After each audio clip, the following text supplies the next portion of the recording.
Hallelujah. Aboluganda mukama yebazibwe banahista FM radio. Muwereza munange Sister Rita Salino mukama akonye omusabala okuweereza era weebale kujja mukama akukuumya atya. Balamusizaako nnyo mwenna banahista kyonna gye musinzira okulaba ku followinga n'okuwuliriza. Mukama abawe nnyo omukisa.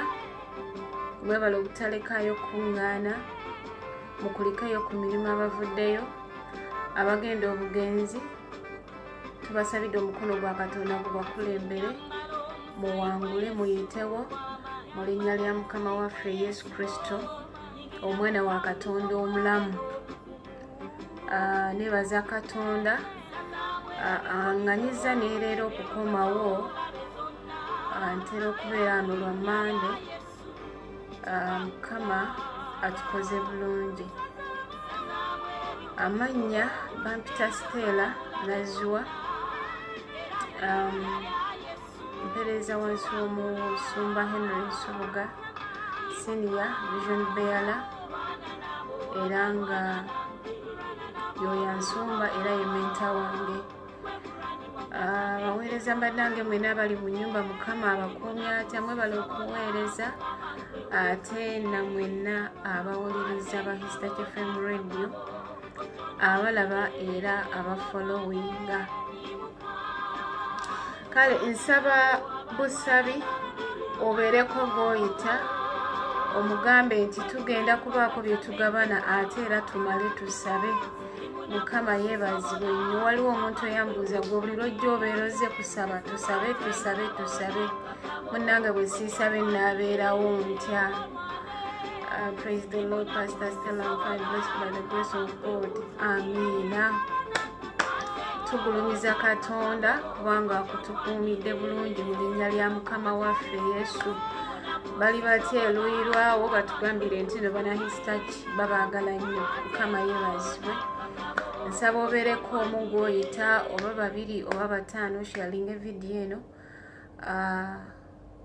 Weegate ku ttiimu egamba nti ffe tugendera ddala okukifuula kizibu abantu okuyingira geyeena tukifuule kyangu abantu okuyingira mu ggulu. Sister Nansubuga Lukia weebale kojja. Mukama akuumya atya. Mukama yeebazibwe. Tugenda kubaako ebigambo bye tugabana biri wano mu Isaiah 43. Last time nali ku page eri endala nga tusabira omwoyo gw'obukadde. Leero tugenda kusabira oba tugenda praying against the spirit ekyekikadde ekyo ekyobukadde oba ekikadde buli kyomanyi nti no kikadde mu bulamu bwo. Mukama yeebazibwe. Temungamba okusabira gavumenti siri munnabyabufuzi abooluganda naye nga gwe enewe buli kyomanyi nti no kikadde okikoye mu bulamu obwo jangu tukiyimuse mu maaso ga Katonda. Katonda akyuse omulembe. Mukama yeebazibwe. Awo tugenda okutambulira mu linnya lya Mukama waffe Yesu Kristo omwana wa Katonda omulamu. Mukama yeebazibwe. Embeera gy'owulira nga ogikooye, waliwo abakooye obujulizi obukadde nga baagala bawe ku bujulizi obupya ng'ate buli pamanenti. Mukama yeebazibwe. Muli wano naye nga waliwo erinnya, waliwo omuntu ng'akooye erinnya eritaweesa Katonda kitiibwa ng'ate erinnya eryo liruddewo. Mukama yeebazibwe. Amannya nga gannakyeyombekede, amannya simanya ga bawuulu, waliwo agalwadde lwadde ago erinnya lye baakutuuma nga lyawandwadde. Twetaaga olunaku olwaleero tusabe Katonda akyuse, aleeta ebipya, akyuse omulembe ng'omwaka guno tegunnaggwako. Njagalayo abantu 2 oba 5 oba 10 nga bagamba siyingira 2020 nga nina ebikadde mu bulamu bwange. Waliwo ebikadde birina okunvaako. Siyingira 2020 ng'ekintu kino nkirina. Siyingira 2020 nga nkyali mupangisa. Mukama mbikooye. Ku mulundi guno Mukama ampa akasente nange nfune obusika mu ggwanga gyendi mu linnya lya Mukama waffe Yesu. Njogeddeko bitono ebirala tujja mbisharinga oluvannyuma. Katonda agenda kutukola bulungi. Mukama yeebazibwe. Tusooke tuwonga akaseera kaffe maaso ga Katonda nga bwe tulinda bannaffe abalala okujja mu linnya lya Mukama waffe Yesu. Taata ogulumizibwe gwabeera omulamu ennaku zonna. Katonda ow'amaanyi, Katonda ow'ekisa, Katonda atajjulukuka. Tukugulumiza n'olunaku olwaleero kubanga wooli mu masekkati gaffe. Tukwebaza kubanga olunaku luno walututeekateekera n'olumanya nti buliba bwe buti nga weetuli wano. Weebale gwatupangira obulungi Mukama, ekitiibwa n'ettendo bikuddire mu linnya lya Yesu. Taata nga tugenda okujja ku Namulondo yo, tusaasire olw'obutali butuukirivu bwonna. Twogedde bubi, tulowoozezza bubi, tufumiitirizza bubi. Munda muffe Mukama mubaddemu entalo, naye gwe Katonda alaba ebiri ewala. Nsabye otusaasire, naaza ebirowoozo byaffe, naaza emmeeme zaffe, naaza emitima gyaffe. Tuggyemu buli mpitambi zonna, tulokole mu bujja, tulokole mu galowooza ago agatemu, Ayi Katonda wange, mu linnya lya Mukama wange Yesu. Tufuulire ddala ebitonde ebijja, Ayi Kabaka w'abakabaka. Era tugenda okujja ku Namulondo yo Mukama nga tewali nsonga yonna etulobera kuwulira kuva gy'oli. Bayibuli nga bwegamba nti essaala y'omutuukirivu etuuka mangu era ogiwulira mangu Mukama. Tugenda okusaba Katonda wange nga tewali kiziyiza kyonna mu linnya lya Mukama waffe Yesu Kristo omwana wa Katonda omulamu. Omwoyo wa Mukama, omwoyo omutukuvu, yegwe omusomesa asinga. Bayibuli ekyogera lunywenge egamba nti ffe n'okusaba tetusobola, naye gwe omwoyo omutukuvu otuyigiriza okusaba. Jangu otukulembere ne mu kaseera kano ke tugendamu. Byonna bye tugenda okukola kwobere nga gwakulembedde. Obwengula bwe tulimu, amasimu ge tulina, mu linnya lya Yesu, abakozesa kompyuta, byonna mbitadde mu mikono gyo. Kutula era mmenyaamenya era ŋŋaana buli maanyi g'ekizikiza gonna agalirebeseza puroguramu eno okugenda mu maaso. Omwoyo omubi ogutafuta obubi ekigambo kya Katonda, emyoyo emibi edistracting abaana ba Katonda mu kifo ky'okuwuliza ekigambo kya Katonda, byonna tubiteeka wansi w'ebigere byaffe mu buyinza obutuweebwa eggulu mu linnya lya Yesu Kristo omwana wa Katonda omulamu. Abakkiriza ffenna ne tukkiriziganya nti amiina. Mukyala Kyumulo Jessica, Mukama akwenye omukisa, webale kojja era webale butalekaayo kukuŋŋaana. Mukama yeebazibwe. Ddala afaanana Yesu taliiyo ate era talibaayo. Akikkiriziganya nange kubirako Katonda mu ngalo. Mukama yeebazibwe. Teri afaanana Yesu, teri afaanana Katonda waffe abooluganda. Katonda waffe atwagala, Katonda waffe atupangira bulungi, Katonda waffe atulinako ebirowoozo birungi, ate n'olunaku olwaleero alina ekipya kyatufumbidde mu linnya lya Mukama waffe Yesu. Baako gw'oyita oyo gw'omanyidde ddala nga mutuufu waliwo ekintu ekimuluddeko. Liyinza okuba nga linnya, eriyinza okuba nga mbeera, eyinza okuba nga ndwadde. Jangu tukoowole Katonda, mumpitire oyo. Omugambe eri ku peegi ya His Touch waliwo omukazi agambye nti olwaleero agenda kusabira, kukutula, kumenya, kukuula buli kikadde kyonna ekiri mu bulamu bwo mu linnya lya Mukama waffe Yesu. Si nze nkutula, nze nsaba mu linnya lya Mukama waffe Yesu. Yesu n'akukyusa. Mukama yeebazibwe. Isaiah 43:18 tugenda kumakanyiriri 2:1. Wagamba nti temujjukira ebyasooka okubabaako. Sister Rita otera okumbuuza nti nno kyawandiikibwa mu Luzungu kiki ekyo? It's Isaiah 43:18-21 wetugenda okutambulira ate era wetugenda okusabira. Bigambo birungi nnyo, bigambo bya kusumululwa era nga manyi tugenda kusumululwa mu linnya lya Mukama waffe Yesu Kristo omwana wa Katonda omulamu. Wagamba nti temujjukira ebyasooka okubaawo, so temulowooza bigambo bya dda. Mukama yeebazibwe. Abangi abantu abali wano buli omu alina paasiti ye, naye tuli mu 2019. Abamu abantu mukyali mu 2025 babakwata, abamu bakurepinga, abamu bakutuusaako obuzibu, abamu bakufera, abamu obufumbo bwamenyeka, obusajja yakulekawo, tokyagala na kwefaako. Bayibuli egambye temujjukira ebyasooka okubaawo, so temulowooza bigambo bya dda. Kituufu byabaawo naye kati ebyo byagenda. Wabereka agamba nti amiina, byagenda. Tuli mu 2019. Bayibuli esomesa negamba abooluganda nti buli lunaku ekisa kibeera kipya. Kitegeeza n'olwaleero, olunaku olwaleero olw'Emmande ngenda kuz'omwezi 11, ekisa kipya, amafuta mapya, kubikkulirwa kupya, bigambo bipya, kusumululwa kupya mu linnya lya Mukama waffe Yesu. N'olwekyo nkusabye mukwano gwange gwagamba kaakati nze biri era nze bammenya omutima, era nze bankola bubi, nze era nze tebansomesa. Bayibuli ekugaana okuddamu okujjukira ebyasooka okubaako. Toddamu kubijjukira, toddamu kubitambuliramu. Jangu tubeere mu presenti mu linnya lya Mukama waffe Yesu. Kino ekintu kisiba nnyo abantu obwongo. Ate ebintu biro biti bwe bitandika okubaako, weekuumira mu busungu, weekuumira mu kutya, weekuumira mu mbeera nga tosalawo. Naye olunaku olwaleero tugenda kusaba olunyiriri olw'19.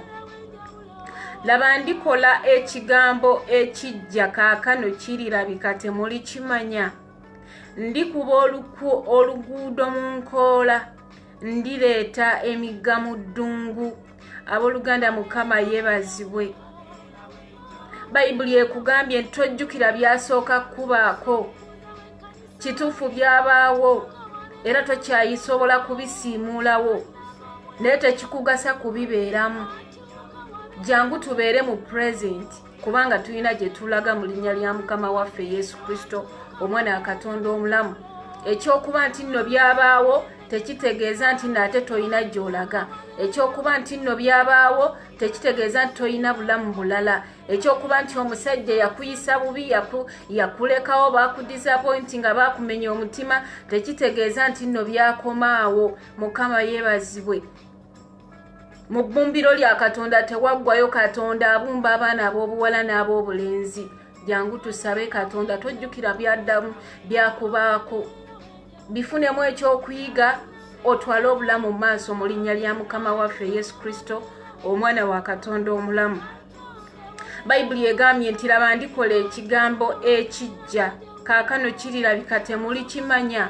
Abooluganda, Katonda asobola okukyusa omulembe.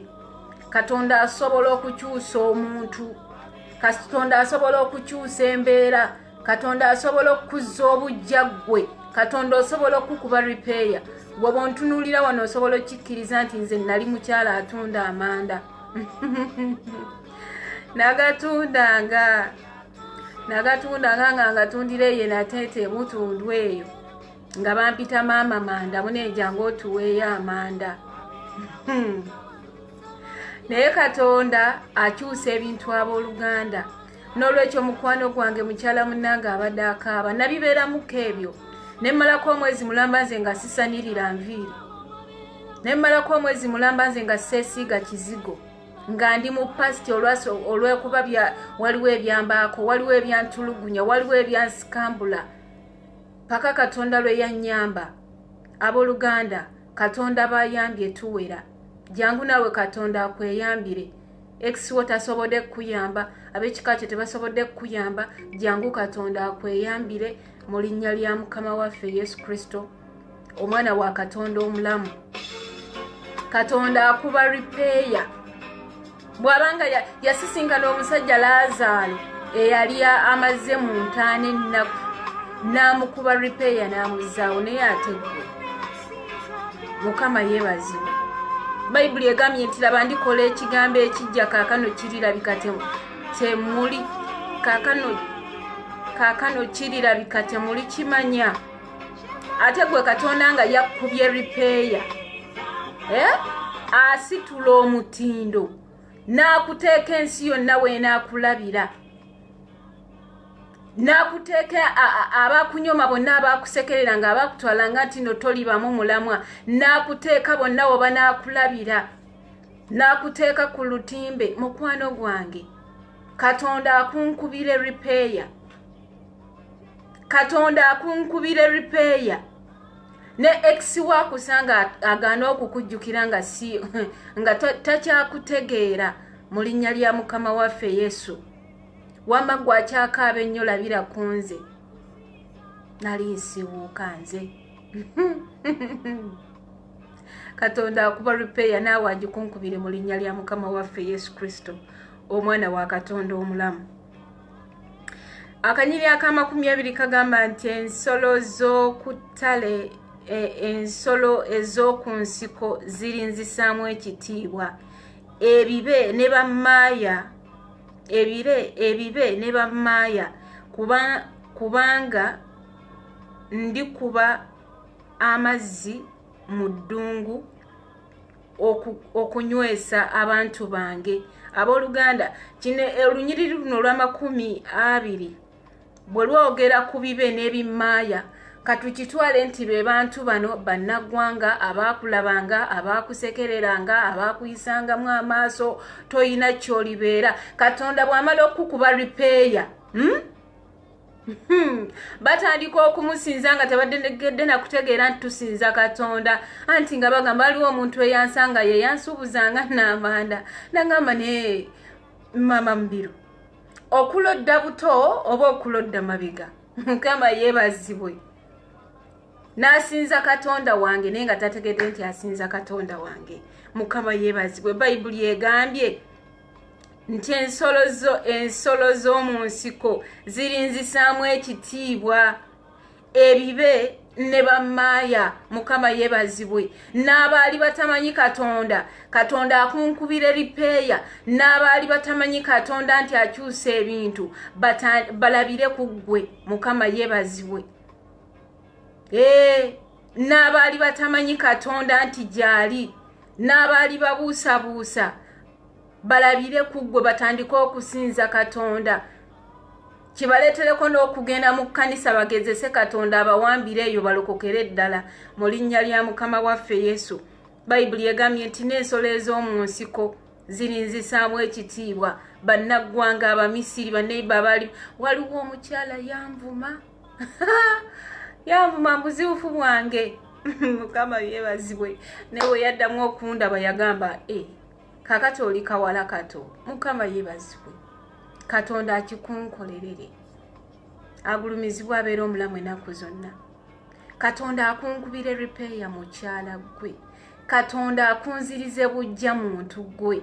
Waliwo abalina bizinensi, naye eno si gye nazze okwogerako lwakuba Omwoyo Omutukuvu gy'agala okunvuga nga ntwala. Ne waliwo ekintu kye bayita ekyoyo ekyekikadde. Okimanyi nti eriyo omuntu ng'obulamu bwe bwonna tagulangako ku kintu kipya. nga ne bw'aba agenda kugula plastic agenda kuba n'abatunda ebikadde Uganda. Olwaleero mbadde Katonda nga njigiriza ku mwoyo gw'ekikadde ekyo. Suddenly message nejja mbuno batunda ebintu ebikadde. Mukama yebazibwe. Ne ngamba Katonda wange.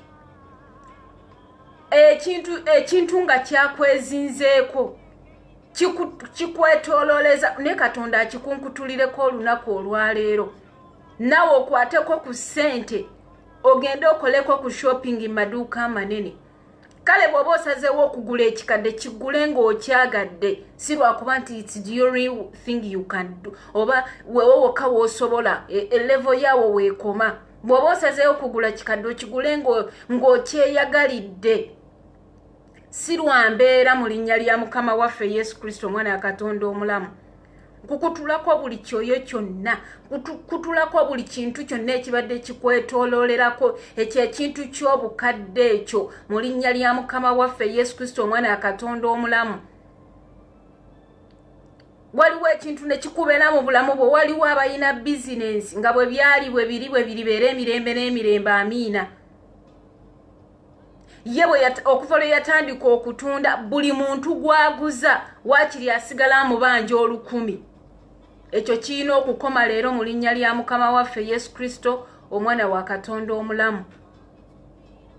Ogwo gubeerabeera ogukadde ogwo oguntuntu ogukadde ogwo ogunnyo ogukadde ogwo. Waliwo abalwadde nga temuva mu ddwaliro nga bakuteekako n'erinnya lyawandwadde. Buli linnya eriri mu bulamu bwe, eriri mu famire ye, eriri mu baana bo, eriri mu bufumbo bwo naye nga teriweesa Katonda kitiibwa. Mu linnya lya Mukama waffe Yesu Kristo omwana wa Katonda omulamu, Katonda akikyuse.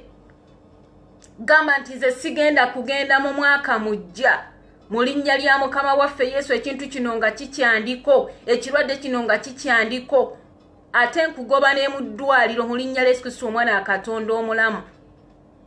Ogendangayo bugenzi kukyekingako naye nga togenze kubeera na kirwadde ekyo kisukaali wakirina luli ne leero kyakirina kife kikale mu linnya lya Mukama waffe Yesu Kristo omwana wa Katonda omulamu. Mukama yebazibwe. Olunnyo olwa 21 mu lugambye nti abantu bange benneebumbira nzekka balyose boolese ettendo lyange. Abantu bange benneebumbira nzekka boolese ettendo lyange mu linnya lya Mukama waffe Yesu Kristo omwana wa Katonda omulamu. Nsabye Katonda omuyinza wa byonna akwambulule buli kyoyo kyonna ekikadde mu linnya lya Yesu Kristo omwana wa Katonda omulamu. Akwambula ogubeera ogwo, akwambula omuze ogwo, akwambula erinnya eryo, kwambula erinnya lya bwannakyeyombekedde mu linnya lya Yesu. Era erinnya ly'obuwulu Mukama alikwambulule, akwambaze erinnya eppya, akufuula ettendo mu linnya lya Mukama waffe Yesu Kristo omwana wa Katonda omulamu. Bayibuli esomesezza n'egamba nti abantu bange benneebumbira nzekka boolese ettendo lyange. Aweebwe ekitiibwa Omunnazaaleesi. Abooluganda, Katonda nga yakusisinkanye n'akukuba ripeeya. Katonda nga yakusisinkanye n'akukuba ripeeya, akufuula ettendo. Ne bw'otamanyi ne bakunoonya, n'abakuulira obuulizi n'abatakuulirangako ne batandika okukunoonya. Mukama yeebazibwe, kikubeeko ate nga kisobokera ddala mu linnya lya Mukama waffe Yesu. Abooluganda, Katonda yanyambye ate Katonda yagenda okukuyamba. Naawe olwaleero walibadde tonneegomba kundabako singa Katonda teyanzigyako, singa Katonda teyankuba ripeeya. Walibadde ogamba oya biki byayogera, oya bibuulira ani, ye kaani ako. Ondabye Katonda amaze okunkuba ripeeya, ondabye Katonda amaze okukyusa, ondabye Katonda amaze okuyimusa omutindo. Katonda eyanyamba naawe akikkolere. Bw'obanga okyetaaga mu bizinensi yo, Katonda akikkolere, akufuula ettendo mu linnya lya Mukama waffe Yesu. nkutula buli kyonna ekyali kyaziyiza bizinensi yo ekyali kyagibikka kikukuumiddemu ogwo oguntu ogukadde ogutavaawo abajja eva gw'otunda mabanja eva gw'okolera muloosi mu linnya lya mukama waffe yesu ekyo kirina kukoma kati abakukwanako be bajja ne bakudingisa ne beeyongerayo ekyo kirina kukoma kati buli kintu ky'omanyi nti kikadde okimanyi kikadde kibeddewo gw'okimanyi mu kisenge kyekyo mu linnya lya yesu kristo omwana katonda omulamu nze nkikukutulako kasitoba ng'okikooye oluyimba lw'okooyo olukadde mu bulamu bwo ndugaana okuddamu okuyimbibwa mu bulamu bwo mu famire eyo mu makaago mu linnya lya yesu kristo omwana akatonda omulamu ng'omuweereza wa katonda obuyinza bumpeebwa eggulu okulangirira ekigambo ate era ne kiba nangiridde ebipya bibeere mu bulamu bwo mu linnya lya mukama waffe yesu bayibuli egambye eraba ndikola ekigambo ekijja kaakano kirirabika wabeereko ekijja katonda kyakola mu famire yeewammwe wabeereko ekijja katonda kyakola mu bulamu bw'omuntu gwe mu linnya lya mukama waffe yesu kristo omwana akatonda omulamu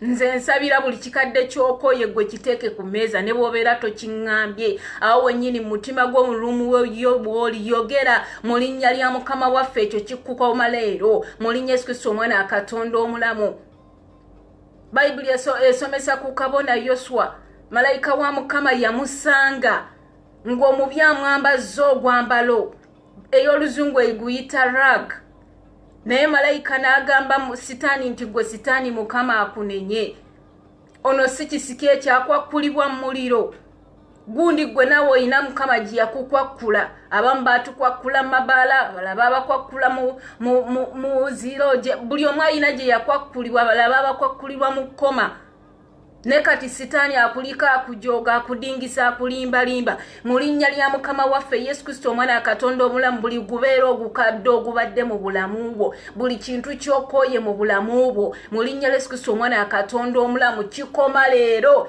kyogera emirundi gyonna gy'oyagala bayibuli esomesa n'egamba abooluganda nti obwana bw'empologoma bwe bunoonya ne bubulwa ne bulumwa n'enjala naye abanoonya mukama banoonya ne balaba gundi gwe tolikanda kampologoma yensonga lwaki katonda agenda kweyambira gamba nze sirikanda kampologoma singira mwaka mujjanga nnina ekintu kino mu linnya lya mukama waffe yesu bayibuli esomesa eyongera mu maaso n'egamba nti baamutunuulira ne balaba omusana ebbanga lyomaze ng'otunuulidde kristo sisitariyita ng'oweereza katonda akunfuulira ettendo mu linnya lya yesu kristo omwana akatonda omulamu buli eriya y'obulamu bwe weetaaga okwaka omusana gwa katonda oba eriya ya bulamu bwo oba bya bulamu fizikale oba bya ssente oba by'amaka katonda akwakiza omusana gwe mu linnya lya yesu kristo omwana akatonda omulamu ne bannaggwanga abakwetoolodde balisinza katonda wo balitandika okusaba abadde basaba katonda wabalanga basaba katonda wa Rita mu linnya lya yesu kristo omwana akatonda omulamu mukama yeebazibwe nnyo abooluganda abakajja ku layini mbalamusizaako nnyo mwenna tusaba tukutula tumenya tukuula twegobako buli ogwoyo gw'ekikadde buli kikadde ky'okooye mu bulamu bwo kikoma leero tukisuula ku nkombi ya katonda akawungezi ka leero mu linnya lya yesu kristo omwana akatonda omulamu buli linnya lye baakutuuma lye baatuuma omwana wo lye baatuuma omwami wo amannya agali mu famire yeewammwe naye nga tegaweesa katonda kitiibwa mu linnya lya yesu kristo omwana akatonda omulamu byonna tubyeyambula tweyambula agalagaano gonna ago agakyasibya obulamu bwaffe agalemeseza obulamu bwaffe okugenda mu maaso tubisuula ku muliro gwa katonda mu linnya lya yesu bayibuli esomesa n'egamba abooluganda mukama yeebazibwe bayibuli esomesa n'egamba nti katonda muliro ye katonda ayanukuza omuliro mukama yeebazibwe buli kyowulira ng'okikoye olunaku olwaleero gamba mukama kino nkyeyambula nkisuula ku muliro gwo nkikooye nkooye okusuzibwa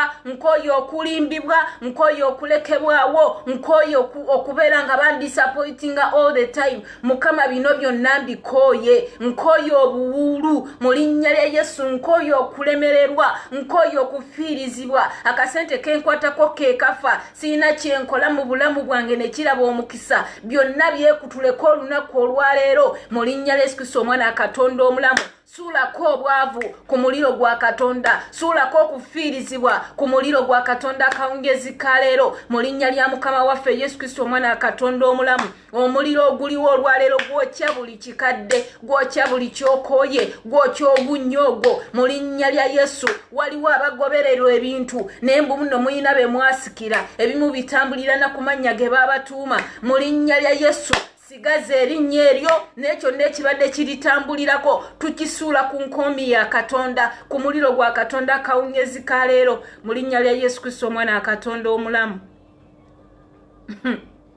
Waliwo yangamba bw'oba osaba obeera mukambwe ennyo sikutegeera. Bayibuli etugamba okukayuukira sitaani. Nze sitaani si mukwano gwange yadde n'akadakiika n'akamu. Mukama yeebazibwe. Buli kyokooye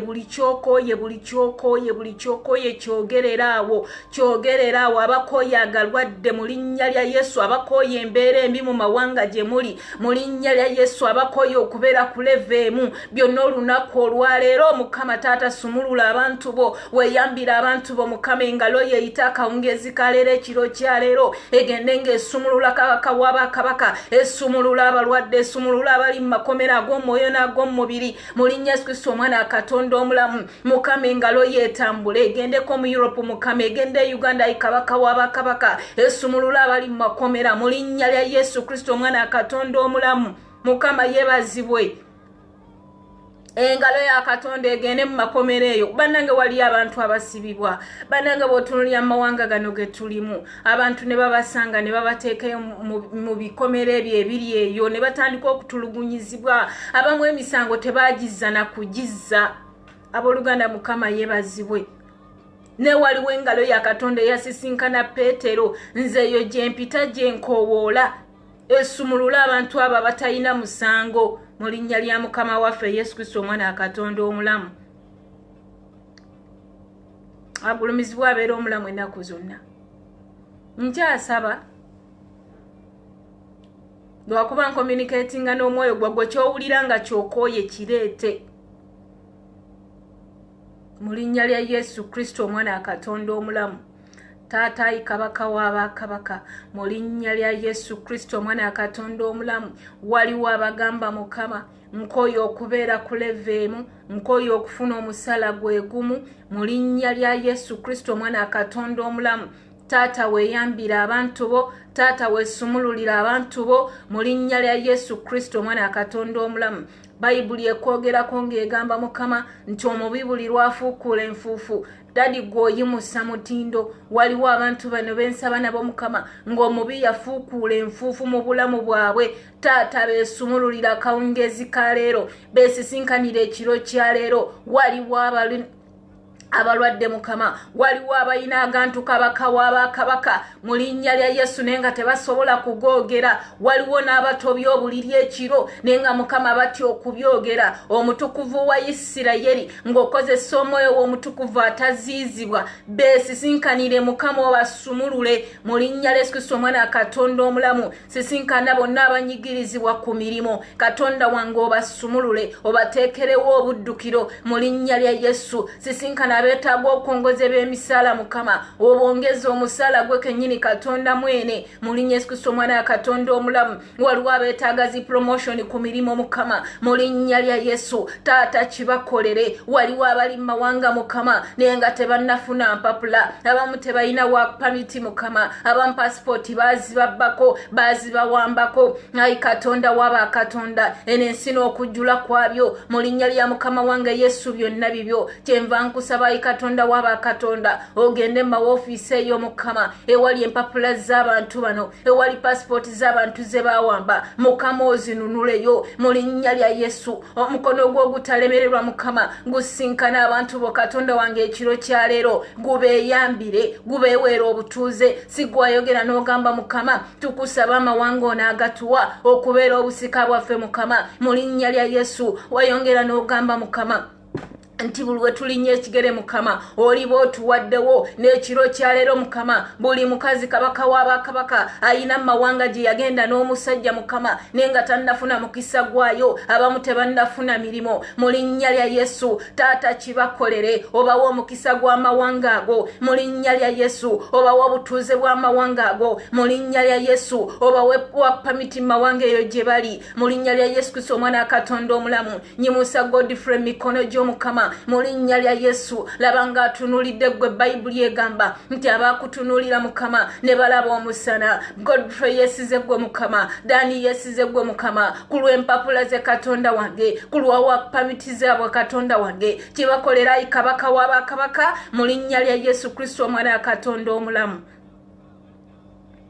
Mukama bawuliranga bakooyo okuyimba oluyimba lwe lumu Mukama bawuliranga bakooyo okuyimba oluyimba lwe lumu buli we babakubira amasimu abantu bewaabwe nga babagamba sinnafuna mulimu sinnatereera Mukama ebyo babikooye mu linnya lya Yesu taata bavireyo obasumulule Katonda wange mu linnya Yesu Kristo omwana Katonda omulamu kyusa oluyimba olukadde olwo Mukama kyusa oluyimba lw'olunaku olwo Mukama kyusa oluyimba olwo olw'amaziga Mukama kyusa oluyimba olwo olugamba tebinnatereera Katonda wakyusa oluyimba lwa Kaana Mukama ne bano lubakyusize kabaka w'abakabaka mu linnya lya Yesu Kristo omwana Katonda omulamu abooluganda Mukama yeebazibwe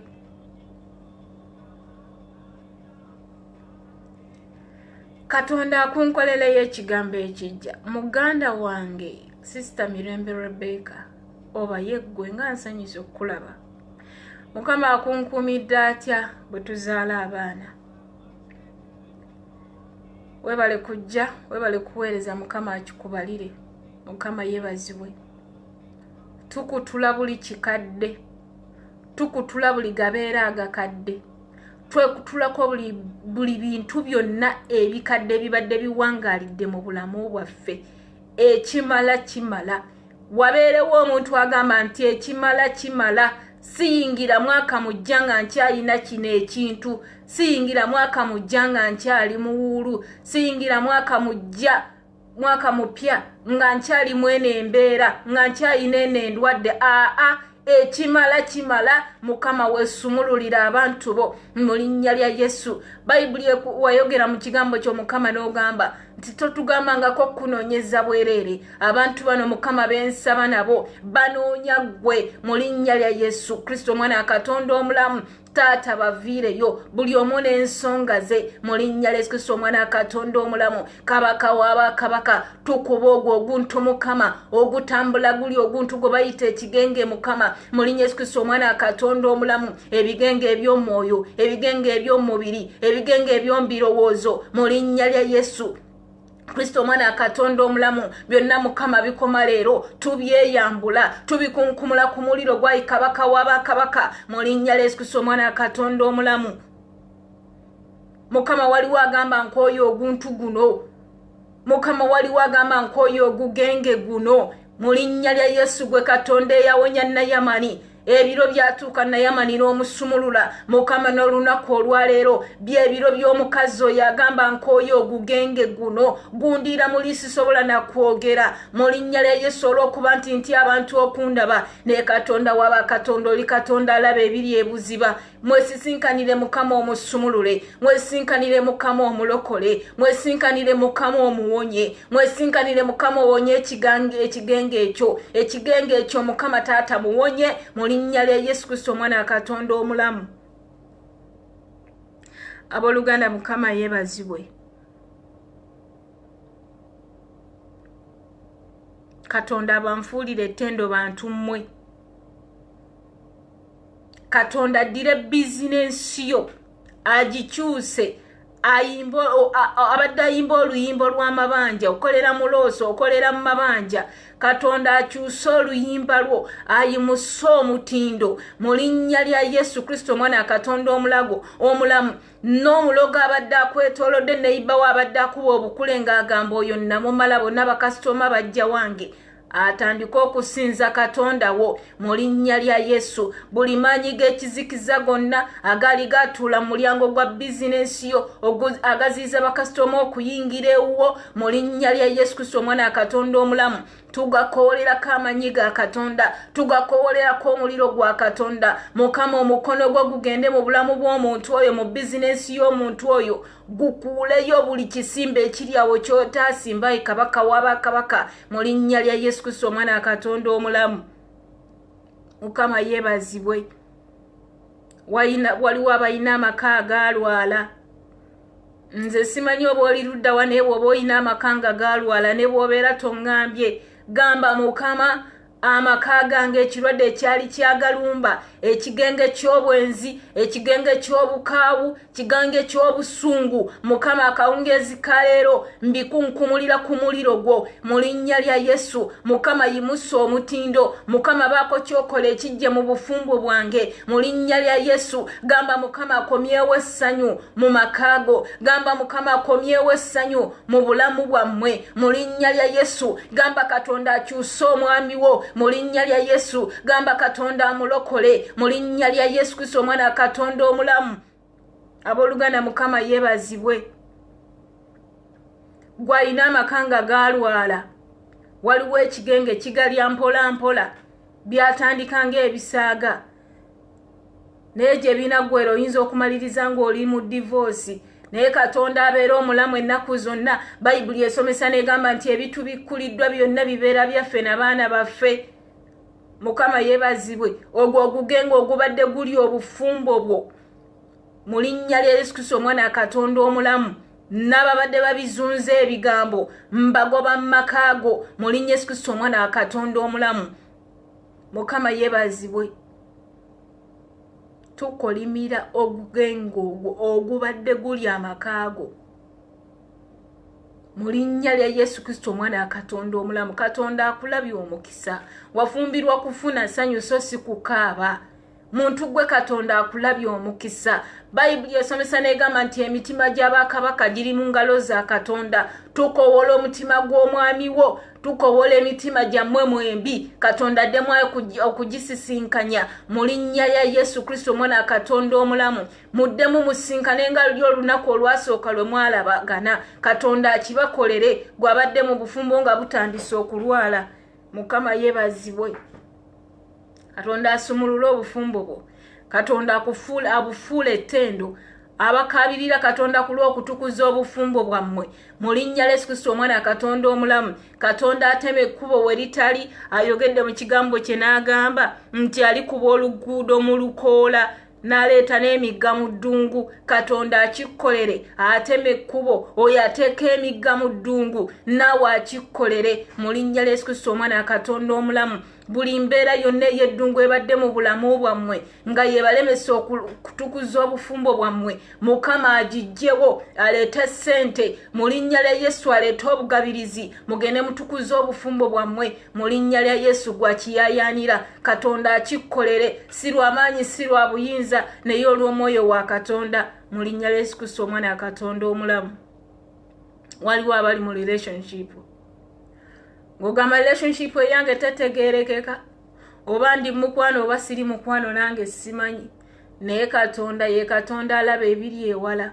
Katonda nga bw'ali omulamu mu linnya lya Yesu, oyo omuntu gw'oli naye bw'abanga yeewuwo Katonda akikukolere, omuntu oyo yeeveemu ajja abiteeke mu musana mu linnya lya Yesu Kristo omwana wa Katonda omulamu. Abali mu relationship nga tezitegeerekeka, leero oli mu relationship enkya togiriimu. Leero ogw'oli naye mu relationship abiriko enkya tabiriimu. Tebitegeerekeka. Katonda abikkula ebyebuzibu ayogere n'obulamu bwo. Bw'abanga yayogera dda abatemere ekkubo mutuuke ku kkula ery'obufumbo obutukuvu. Bayibuli esomesa negamba nti Katonda bw'agolola omukono gw'ani asobola okuguzzaayo. Bwe kibanga yenteekateeka ya Katonda, Katonda abakulembere, Katonda abakwanyaganya emitima gyammwe mutuuke ku kkula ery'obufumbo obutukuvu mu linnya lya Yesu. Omusana gwake mu relationship yammwe mu linnya lya Yesu Kristo omwana wa Katonda omulamu. kyonna ekibadde kireetera omuntu gw'olinayo okubeera nga yeekwenyakwenya yeekwekakweka mu linnya lya Yesu Kristo omwana Katonda omulamu tukikuba ekyo ekisibira abantu mbuwulu ne babatuuma n'amannya ne bageeyagaliramu mu linnya Yesu Kristo omwana Katonda omulamu kife wamagwewo tekigenda kulaba mukisa mu linnya lya Yesu Kristo omwana Katonda omulamu nangiridde omusana gwa Katonda mu relationship yo. Katonda akolera abantu abalala embaga naawe agikolere. Katonda aleetera abaagala n'okuproposingibwa naawe akikolere. Omwagalwa wa proposinga ebive mu nkukutu mu linnya lya Yesu. Katonda bw'abanga bw'atyo bwe yateesa mu linnya Yesu Kristo omwana Katonda omulamu. Mukama yeebazibwe nnyo abooluganda. Nkyagenda mu maaso ninayokko obudakiika butonotono. Agulumizibwe abeera omulamu ennaku zonna. Abooluganda,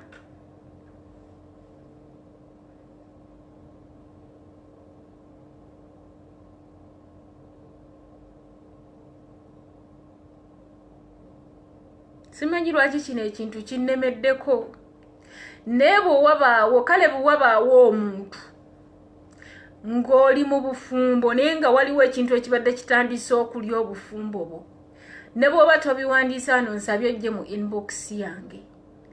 Siina kye ngenda kukusaba, kye njagala kiri kimu, tusabe ffenna Katonda atereze amakaago.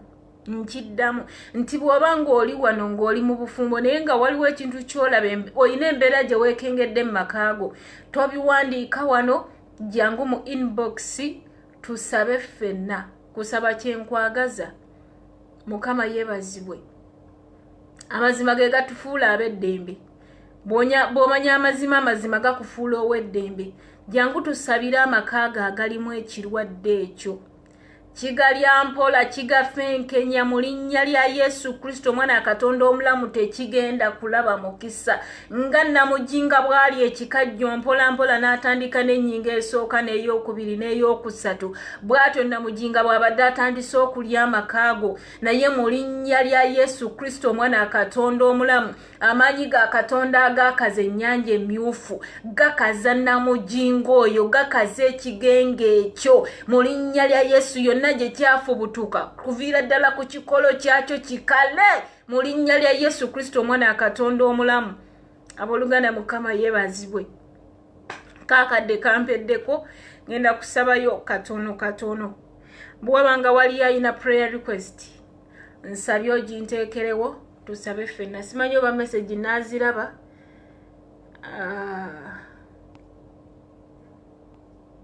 Mukama yeebazibwe. I want people of my family to know God, do something big in my life.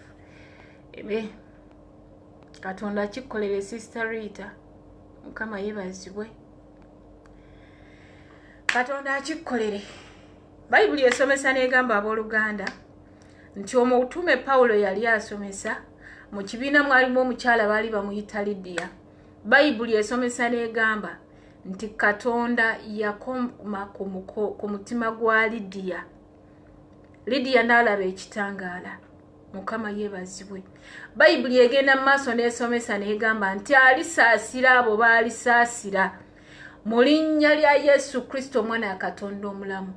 Nyimusa abantu bonna ab'omu famire ya Sister Rita Mukama nga tebannakusenga, ng'omusana gwo tegunnayaka mu bulamu bwabwe, nga tebannalaba kitangaala. Mu linnya lya Mukama waffe Yesu wasisinkana Sawulo n'omulokola n'omukyusa n'omufuula Pawulo mu linnya lya Yesu Kristo omwana Katonda omulamu.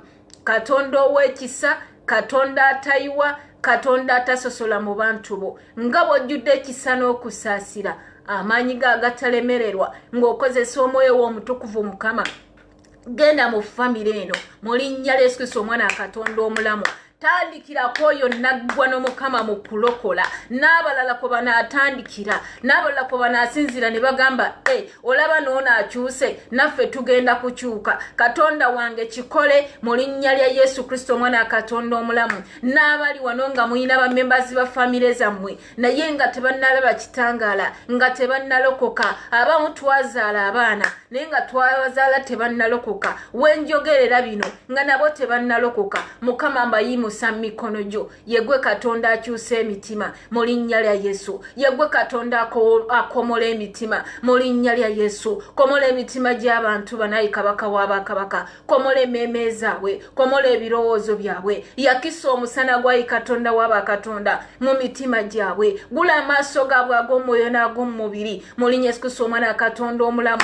Basenge Katonda w'abakatonda, sensere emitima gyabwe, juza entiisa y'omitima gyabwe mu linnya lya Yesu. Naddala abaana abavubuse Mukama naye nga tebannalokoka, Mukama balokole mu linnya Yesu Kristo omwana wa Katonda omulamu. Mukama sigwe wayogera n'ogamba nti oli twesomesereza amateeka ago, entiisa yo Katonda wange keebugane emitima gyabwe, mu mitima gy'abo abatannalokoka Mukama mu linnya lya Yesu.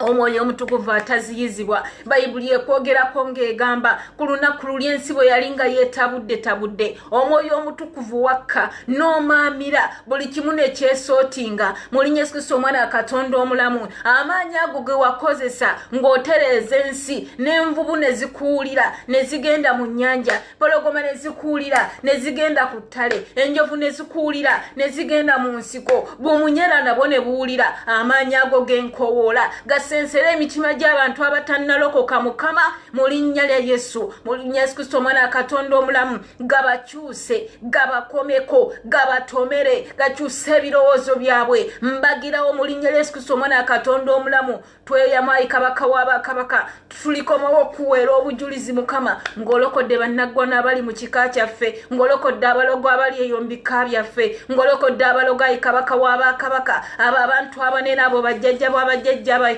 Katonda wange mu linnya Yesu Kristo omwana wa Katonda omulamu. Tandikira kw'abayi Katonda w'abakatonda, ojje ng'olokola ng'okyusa ayi Katonda w'abakatonda mu linnya Yesu Kristo omwana wa Katonda omulamu. Tuli kuweera obujulizi ayi Katonda w'abakatonda mu linnya lya Yesu Kristo omwana wa Katonda omulamu.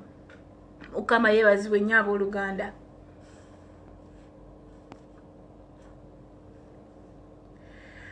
Pray for me I get happy marriage. Nalukwago Teopista. Katonda akikukolere. Bayibuli esomesa n'egamba nti mu nnyumba ya Mukama mulimu ebibya bingi, ebimu bya bbumba, ebirala bya zaabu, ebirala bya biti.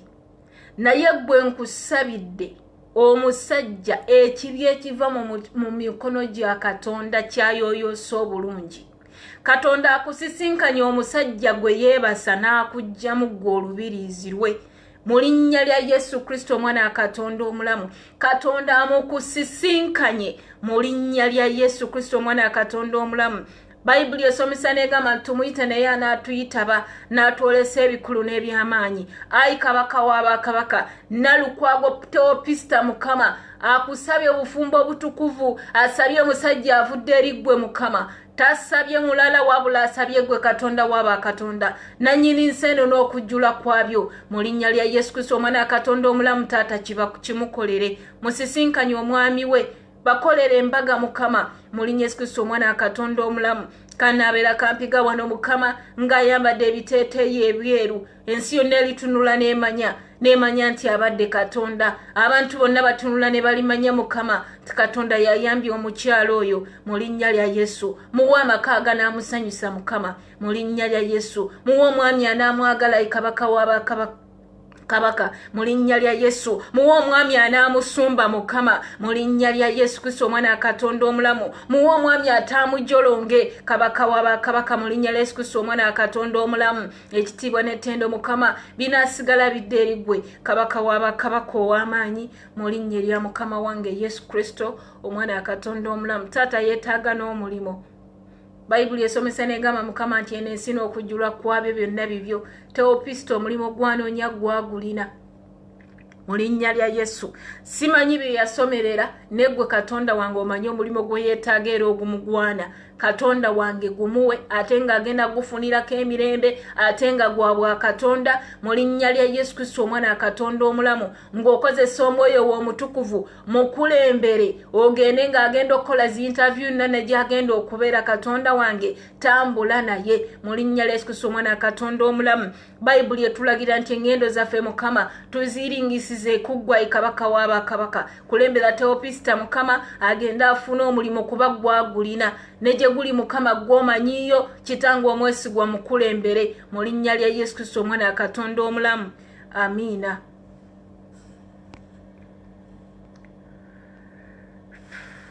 Spirit of delay in my documents in Canada. Mukama yebazibwe. Kitange omwesigwa na Diana Wele waliwo ebikyatulidde empapula ze nkowoola amafuta ga sipiidi agava mu ggulu mu linnya lya Yesu Kristo. Mukama toli mwana w'abantu kulimba wayogera mu kigambo kyo n'ogamba Mukama nti oli tuwa omukisa mu kyalo ne mu kibuga kyekiseera Mukama kabaka w'abakabaka ekigambo kyo kirabike mu bulamu bwa Diana mu linnya lya Yesu Kristo omwana katonda omulamu. Gwe katonda gwasabye gwe katonda yamukulembera n'omutwala e Canada era gwamukuumiddeyo kitange omwesigwa kyonna ekibadde kikyatulidde empapula ze mu linnya lya Yesu Kristo omwana katonda omulamu kyonna tukisiguukulula mu linnya lya Yesu Kristo omwana katonda omulamu. Agamanyi g'ekizikiza amaanyi gaddira agabadde gakyalemeseza empapula z'omukyalo ono okuvaayo mu linnya lya Yesu menye kagwa tempapula z'omukazi ono mu linnya lya Yesu Kristo omwana katonda omulamu. Tata nkowodde amaanyi ga kabaka w'abakabaka gagende mu ofiisi y'empapula z'omukyalo eno gye ziri Mukama mu linnya lya Yesu Kristo omwana katonda omulamu. Omukono gw'Omukama gwe guba gukola ku mpapula za Diana ng'abantu abo gye bali Mukama amaanyi go ke gamamire ofiisi eno Mukama buli babeera bwe butyayi kabaka w'abakabaka ng'omukyalo ono akuweera bujulizi kubanga oli katonda atamma. Bayibuli esomesa n'egamba nti oli katonda atamma mu linnya lya Yesu Kristo omwana katonda omulamu. Kikolere na Diana kabaka w'abakabaka kikolere Diana Wele kubanga gwe gwasabye toli mwana w'abantu kulimba watugamba nti buli akusaba omuwa akunoonya akuzuula n'akonkona omuggulirawo mu linnya lya Yesu. Omukyalo n'akookola ku luggi lwa katonda w'abakatonda akukonkona ng'akutegeeza ensonga y'empapula ze katonda wange zimuggireyo yonna gye ziri katonda w'abakatonda mu linnya lya Yesu Kristo omwana katonda omulamu. Kama yebazibwe.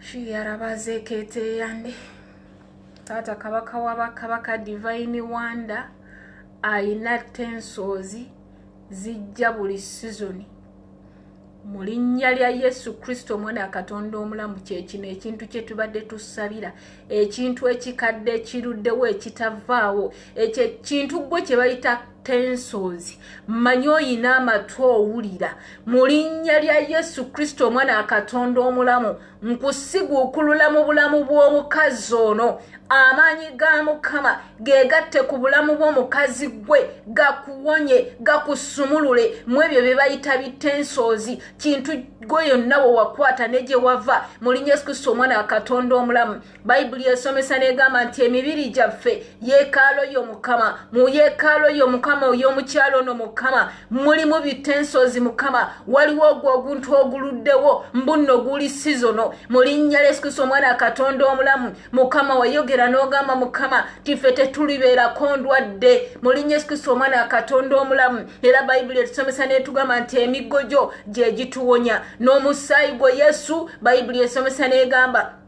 nti omubi baamuwangula olw'omusaayi gw'omwana gw'endiga n'okutegeeza kw'akamwa kaabwe mu linnya lya Yesu Kristo omwana katonda omulamu. Nkowodde omusaayi gwa Yesu ogwogera ebigambo ebirungi kaguyite mu mimiro egyo gukaze ebyo ebintu bye bayita kansa ate era obutaddira ddala mu linnya lya Yesu Kristo omwana katonda omulamu. Obutaddira ddala mu linnya lya Yesu mu buyinza obumpeebwa eggulu okulangirira ekigambo era ne kiba kibeere bwe kito. Omusaayi gwo Yesu gumukaze gukaze bitensozi mukama gumuwonye atera obutaddira ddala mu linnya lya Yesu Kristo omwana wa Katonda omulamu mukama ekitiibwa n'ettendo bikuddire kubanga bw'oyogera olabirira ekigambo kyo ogamba nti otuma ekigambo kyo ne kituwonya ekigambo kyo mukama kakituule emimiro gy'omukazi ono mukama n'omusaayi gwe Yesu ogwogera obulamu mu linnya lya Yesu ogambye Katonda wange nti oteme kuba kabaka w'abakabaka mu ddungu mu linnya lya Yesu agamaanyi mukama genkowoddayi kabaka w'abakabaka gegate ku mukyalo ono gamulokole ate gamuwonyeze ddala mu linnya lya Yesu Kristo omwana wa Katonda omulamu mukama tukwebaza kubanga bwe tukusaba owulira mu linnya lya Yesu Kristo omwana wa Katonda omulamu. Please pray for me. I changed my job, my good job, and went for another job thinking it would be better than the old one. I lost it all. I lost also it, and here it's hard to get a paying job like the first one. Oh, Katonda akyuse embeera eyo mu linnya lya Yesu. Amanya.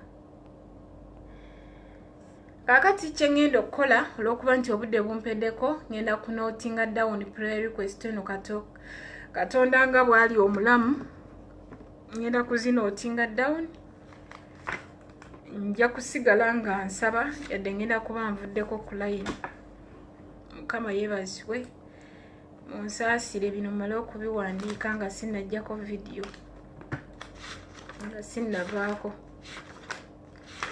agulumizibwe aweebwe ekitiibwa abeera omulamu ennaku zonna. Okay, Diana Wele, Grace Hills.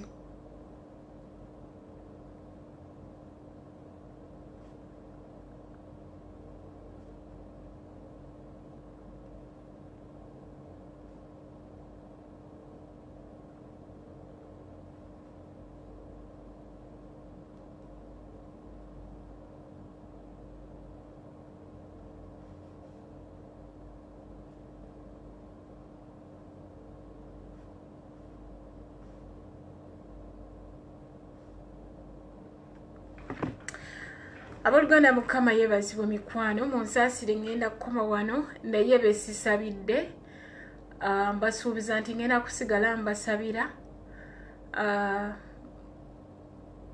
mukama bw'abanga kukoledde ekyamagero obujulizi obuwanga Musumba Henry Nsubuga Senior ajja kuba bututuusaako ekitiibwa n'ettendo biddire Katonda. Mukama yeebazibwe sibatenguye naye nga kaakadde kampeddeko ngenda kukoma wano mukama nga bw'ali omulamu. Mbagala nnyo nnyo mwenna abooluganda mwebale kubeerawo kwammwe okutuzzaamu nnyo amaanyi mwebale okutusabira mwebale okutwagala mwebale okuliza His FM radio mwebale okufollowinga byonna Katonda omulungi akibabalire era abampere nnyo omukisa. Mbasabidde omukisa gwa Katonda gubeere ku bulamu bwammwe.